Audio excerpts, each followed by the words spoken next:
Oi pessoal, eu sou a professora Cláudia e hoje nós vamos falar um pouquinho sobre neutralização, começando com neutralização total. Então a neutralização acontece quando um ácido reage com uma base e os produtos formados são sal e água. Para a neutralização ser total, todos os hidrogênios do ácido reagirão com todos os hidrogênios da base para produzir água. Então aqui ó, eu vou escrever água assim ó, para representar que um hidrogênio veio do ácido e uma hidroxila veio da base.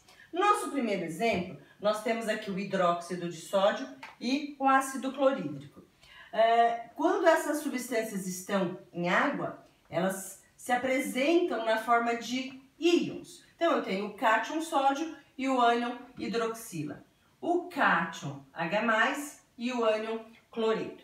Então a reação que vai acontecer é entre o hidrogênio do ácido e a hidroxila da base. Então, o ácido, ele fornece um hidrogênio.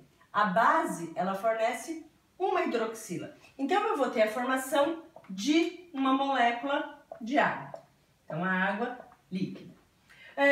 O sal vai ser formado pelo cátion da base e o ânion do ácido. Então, como a carga do cátion é 1+, e a carga do ânion é 1-, então, eu já tenho o número de cargas iguais. Então, o sal formado é o cloreto de sódio, NaCl.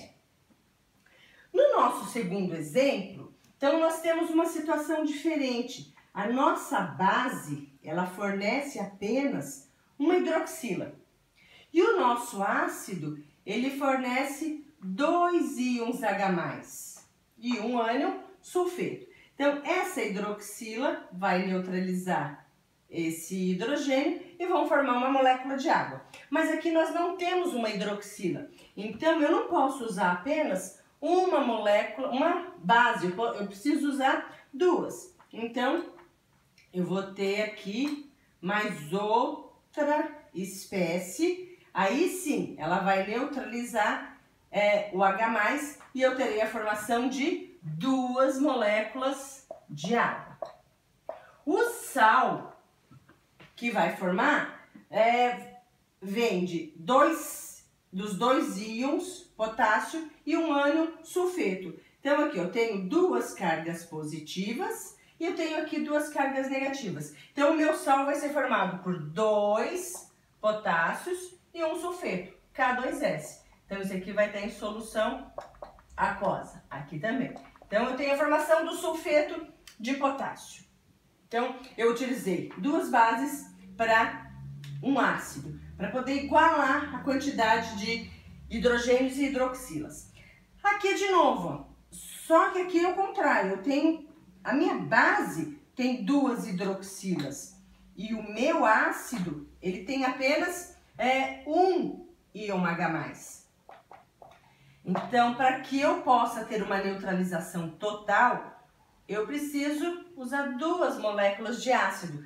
Cada molécula vai fornecer um cátion e um ânion. Agora sim, essa hidroxila vai ser neutralizada pelo íon H+, e vai produzir água. Então, eu vou ter a formação aqui de 2 moléculas de água.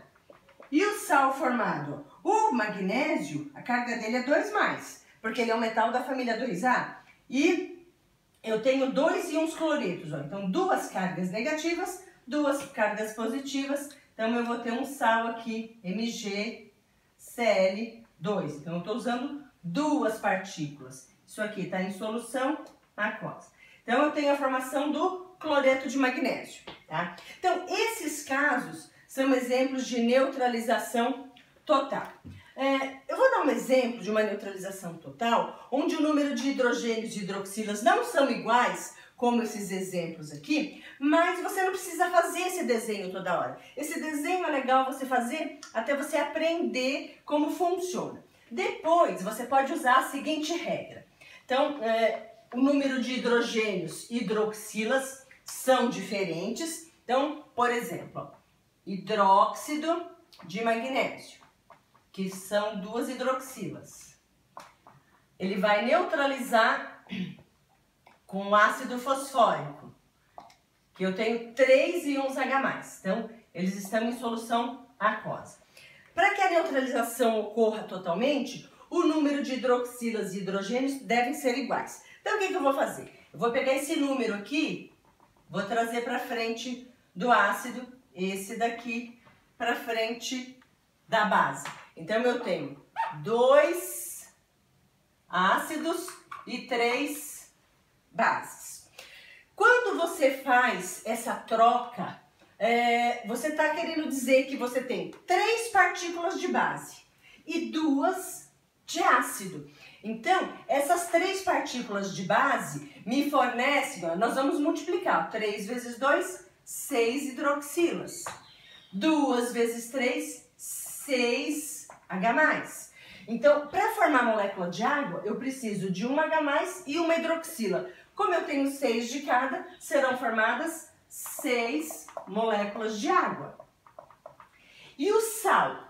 O sal, ele vai ser formado pelo cátion da base, que é o magnésio. O magnésio, a carga dele é 2+, e o ânion fosfato, que a carga dele é 3. Esse 3 indica a carga do fosfato. Então, quando você junta o cátion com o ânion, lembra das regrinhas lá, práticas para escrever a fórmula de um sal? Você cruza a carga. Então, você escreve o cátion, esse 3, eles vêm como índice aqui para baixo. O PO4 eu vou colocar entre parênteses e esse 2 vem como índice aqui para baixo. Então, foi exatamente isso que sobrou aqui, ó. Sobraram 3 partículas de magnésio e sobraram 2 partículas do grupo fosfato, que eles se combinaram para formar o nosso sal, que aqui ele está em solução aquosa. Então, eu tenho a formação do fosfato de magnésio. Então, essa regrinha de cruzar os índices, trazer esse 2 para cá, trazer esse 3 para cá, eu posso usar para qualquer reação de neutralização total. Então, eu tenho aqui, ó, esse 2 veio para cá. Aqui, a hidroxila, só tem 1, veio para cá. E aí, multiplicando, eu tenho 2 hidroxilas, 2 hidrogênios, eu tenho a formação de 2 moléculas de água. Aqui eu tenho 2 hidroxilas e aqui, ó, 2 hidrogênios. Ó. Esse 1 veio para cá, esse 2 veio para cá. Então, eu igualei o número de hidrogênios e hidroxilas, eu tenho a formação lá de 2 moléculas de água, certo? Tchau, tchau!